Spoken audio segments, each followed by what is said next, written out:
اور عورتوں کی جانب سے اس وقت کے پولیٹیکل سسٹم کو چیلنج کیا گیا۔ 1893 میں نیوزی لینڈ نے عورتوں کو پولیٹیکل حقوق اور ووٹ کا حق دیا، اور بعد میں 1920 میں یونائٹڈ اسٹیٹس نے 13 امینڈمنٹ کرتے ہوئے عورتوں کو ووٹ اور پولیٹیکل پروسیس کا حصہ بننے کا حق دیا۔ دوستو، فیمنزم کی سیکنڈ ویو 1960s اور 70s میں دوبارہ سے دنیا بھر میں رونما ہوئی۔ اس ویو میں عورتوں نے دوبارہ اپنے حقوق کے بارے میں بات کی، اور اب کی بار انہوں نے ایکویلٹی اور اینٹی ڈسکریمنیشن جیسے حقوق مانگے۔ اس کے ساتھ ساتھ عورتوں نے ایکول پے یعنی برابر آمدنی، اور اس کے ساتھ ساتھ ریپروڈکٹیو فریڈم یعنی بچے پیدا کرنے کی آزادی بھی مانگی، جس کے نتیجے میں امریکن سپریم کورٹ نے ریپروڈکٹیو فریڈم اس وقت کی امریکن عورت کو دے دی، اور ساتھ ہی امریکن کانگریس میں ایسے ایکٹس پاس کیے گئے جو کہ پرو فیمنسٹ تھے۔ تو آئیے اب بڑھتے ہیں فیمنزم کی تھرڈ ویو کی طرف۔ دوستو، یہ ویو 90s سے شروع ہو چکی ہے اور اب تک جاری ہے۔ اس ویو میں عورتیں یہ مانگ کرتی ہیں کہ نہ صرف وائٹ وومن جو کہ ویسٹرن ورلڈ کا حصہ ہے اور وہاں پر رہتی ہیں، بلکہ تمام دنیا میں جتنی بھی جہاں پر بھی عورتیں موجود ہیں، اور خواہ ان کا رنگ کیسا بھی ہو، ان تمام کو ان کے بنیادی حق آدمیوں کے مقابلے میں دینے چاہیے۔ اور اسی طرح سے تھرڈ ویو کے اندر ٹرانسجینڈر کے حقوق کے بارے میں بھی بات کی جاتی ہے۔ دوستو، یہ تو تھی فیمنزم کی گلوبل ہسٹری، لیکن اگر ہم اس کو پاکستان کے حوالے سے دیکھیں تو پاکستان میں سب سے پہلے 1949 میں بیگم رانا لیاقت علی خان نے آل پاکستان وومن ایسوسی ایشن قائم کی، جس کا مقصد پاکستانی سوسائٹی کو عورتوں کے حقوق کے بارے میں آگاہ کرنا تھا۔ دوستو، اس کے علاوہ محترمہ فاطمہ جناح جو کہ قائد اعظم محمد علی جناح کی بہن تھی، انہوں نے بھی اپنے تائیں عورتوں کے حقوق کے حوالے سے پاکستان میں بہت زیادہ کام کیا۔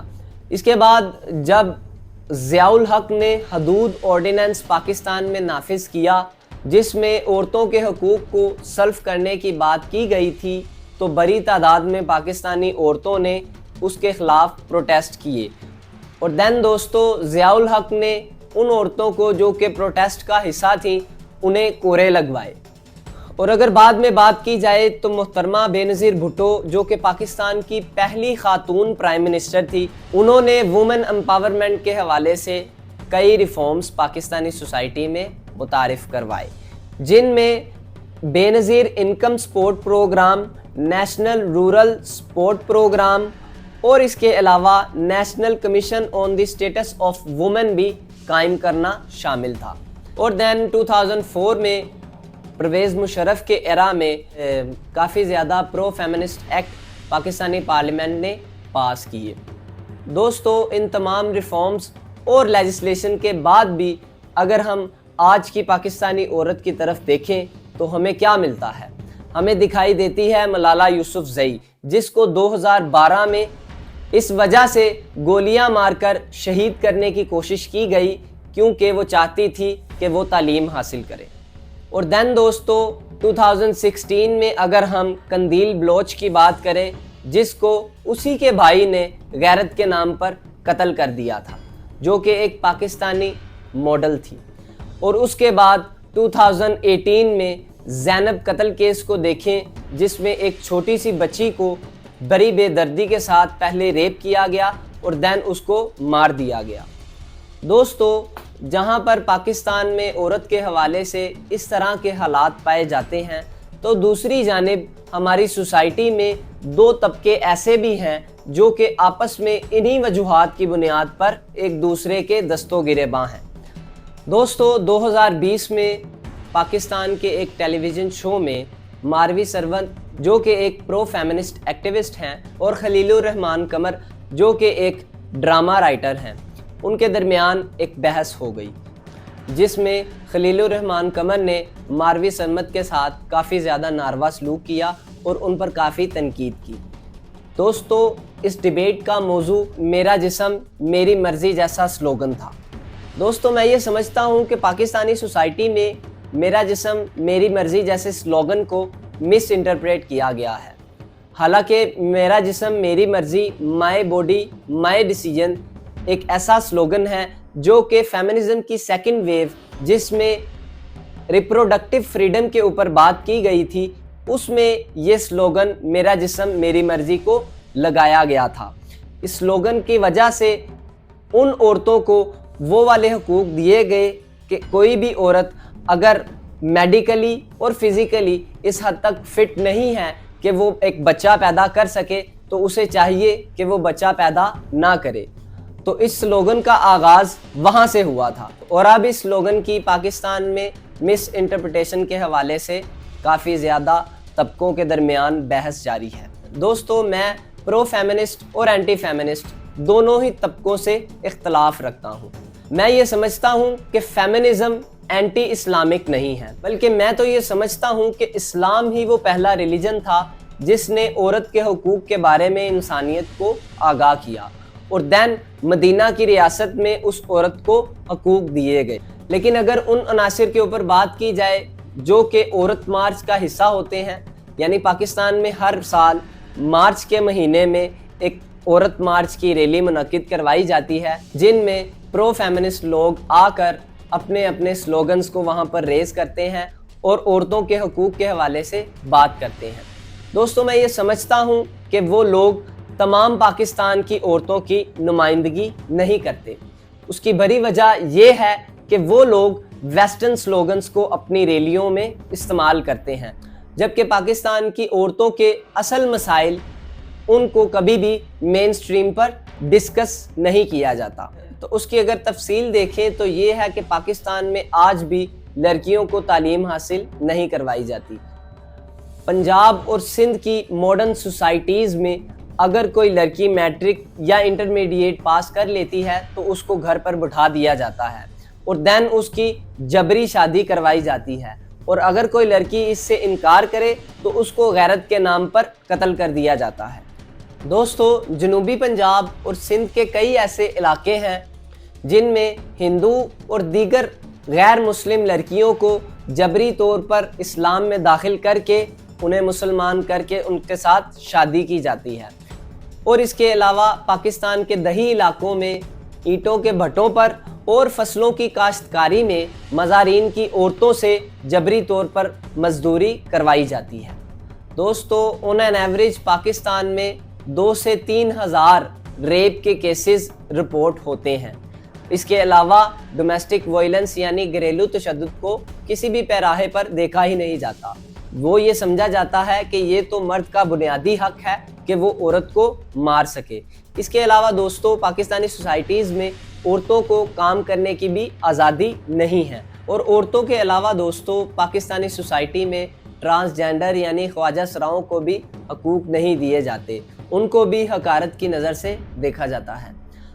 دوستو، پاکستان آج جس پستی کا شکار ہے اس میں نہ صرف سیاسی اور اقتصادی بلکہ یہ سماجی پستی بھی شامل ہے کہ جس میں ہم بحیثیت پاکستانی عورتوں کو ان کے حقوق سے محروم رکھتے ہیں۔ ہمیں یہ چاہیے کہ ہم عورتوں کے حقوق اور ان کے مسائل کے حوالے سے کام کریں، اور کوئی بھی لڑکی زینب، قندیل یا ملالہ نہ بنے۔